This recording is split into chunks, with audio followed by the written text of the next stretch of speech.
Assalamualaikum warahmatullahi wabarakatuh. Baik, dalam kesempatan video kali ini, saya akan menjelaskan kreativitas dalam penerapan nilai Pancasila dan bernalar kritis terhadap isu-isu Pancasila. Quotes, Pancasila bukan hanya untuk dihafal, tetapi untuk diolah dengan kreativitas dan nalar kritis agar setiap mahasiswa bisa menjadikannya bahan bakar inovasi, bukan sekedar slogan tanpa aksi. Seringkali Pancasila kita pahami sebagai deretan hafalan. Namun, kutipan ini mengubah segalanya. Pancasila bukan untuk dihafal, tetapi untuk diolah dengan kreativitas dan nalar yang kritis, agar setiap mahasiswa bisa menjadikannya bahan bakar inovasi, bukan sekedar slogan tanpa aksi. Ini adalah panggilan nyata Pancasila harus menjadikan landasan konkret bagi inovasi dan solusi bagi bangsa kita, bukan sekedar teori di buku. Maka dari itu mari kita wujudkan bersama-sama. 7 konkret bagaimana mahasiswa mewujudkan dan mengubah nilai-nilai luhur Pancasila dorongan inovasi. Yang pertama, menggagas kampanye media sosial anti-hoax dan mempertajam penalaran di platform sosial. Penyebaran hoax di media sosial adalah ancaman serius bagi sila kerakyatan yang dipimpin oleh hikmah kebijaksanaan dan permusyawaratan perwakilan, karena ia merusak nalar publik dan memecah belah persatuan. Dengan nalar kritis, kita tahu bahwa sekedar jangan percaya hoax tidaklah cukup. Kita butuh strategi yang lebih kreatif. Kita bisa merancang kampanye media sosial yang menarik dan berbasis data. Misalnya meluncurkan podcast mingguan yang mengundang pakar untuk membedah hoax yang populer dengan analisis mendalam. Dan bisa membuat platform media sosial yang mengajak pengguna memverifikasi informasi sebelum menyebarkannya. Kreativitas di sini adalah mengubah pesan serius menjadi konten yang mudah dicerna dan menarik. Sementara nalar kritis memastikan menjadi konten yang lebih mudah dicerna dan Sementara nalar kritis memastikan setiap konten didukung oleh riset dan sumber yang terpercaya.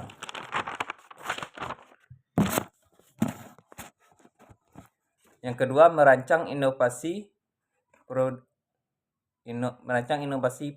produk ramah lingkungan berbasis kearifan lokal.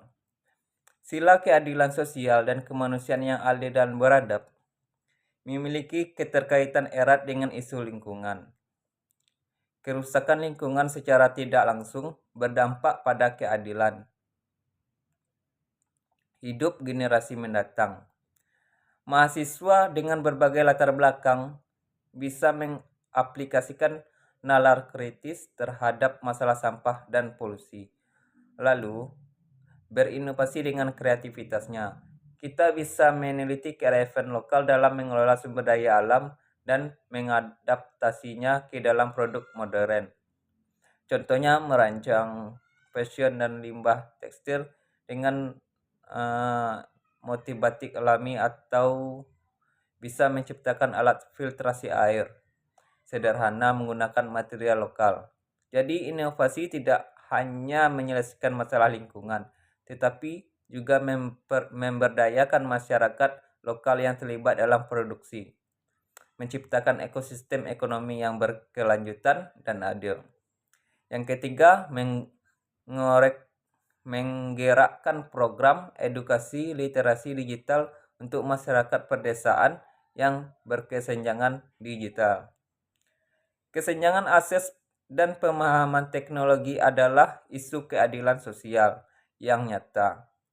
Kita bisa mewujudkan sila kemanusiaan yang adil dan beradab dan keadilan sosial dengan nalar kritis terhadap digital ini. Kreativitasnya terletak pada cara menyampaikan literasi digital agar mudah diterima oleh masyarakat pedesaan yang mungkin belum terlalu akrab. Ini berguna mengidentifikasi penipuan daring, memanfaatkan internet untuk memaksimalkan produk UMKM lokal. Yang keempat, membangun platform kolaborasi mahasiswa lintas disiplin untuk solusi sosial. Sila Persatuan Indonesia dan kerakyatan yang dipimpin oleh hikmah kebijaksanaan dalam permusyawaratan dan perwakilan mendorong kolaborasi. Kita bisa berinisiatif membangun platform fisik atau daring yang mempertemukan mahasiswa dari berbagai disiplin ilmu.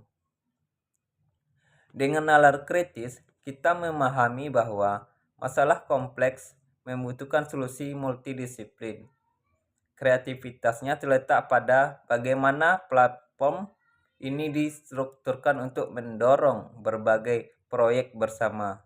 Contohnya penanganan sampah kita, meningkatkan sanitasi desa, atau edukasi gizi buruk.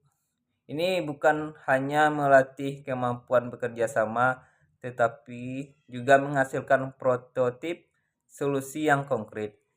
Yang kelima, advokasi kebijakan berbasis riset, suara kritis yang konstruktif. Alih-alih sekedar protes, kita bisa melancarkan gerakan advokasi kebijakan publik yang didukung riset ilmiah dan data yang valid. Ini adalah cara kreatif dan nalar kritis mahasiswa untuk mendorong perubahan kebijakan yang lebih adil dan mensejahterakan rakyatnya. Yang keenam, menciptakan seni pertunjukan atau karya visual yang mengkritisi isu ketidakadilan, ekspresi kreatif yang mengunggah. Mahasiswa dapat menggunakan seni teater, film, dan visual untuk mengkritisi isu ketidakadilan dan membangkitkan empati. Ini bentuk kreativitas untuk menyalurkan nalar kritis terhadap masalah sosial, menjadikan seni sebagai medium. Kuat Pancasila. Pernyataan ini tertuju pada sila kemanusiaan yang adil dan beradab, serta keadilan sosial juga bisa kita ekspresikan melalui seni. Yang ketujuh, mengubah Pancasila atau mengolah Pancasila menjadi inovasi nyata. Kutipan yang bisa saya ambil yaitu Pancasila bukan untuk dihafal, tetapi untuk diolah dengan kreativitas dan nalar kritis, agar setiap mahasiswa bisa mengendalikan bahan bakar inovasi, bukan sekedar slogan tanpa aksi. Ini mendorong kita menjadikan Pancasila sebagai pondasi atau tunggak kehidupan yang bisa transformasikan menjadi solusi-solusi yang nyata. Kesimpulan dari 7 konkret yang saya uraikan, yaitu dari ketujuh konkret tersebut, penjelasan dari tujuannya sudah jelas bahwa Pancasila ketika diolah dengan kreativitas dan nalar kritis bertransformasi dari sekedar dogma menjadi kekuatan pendorong utama inovasi.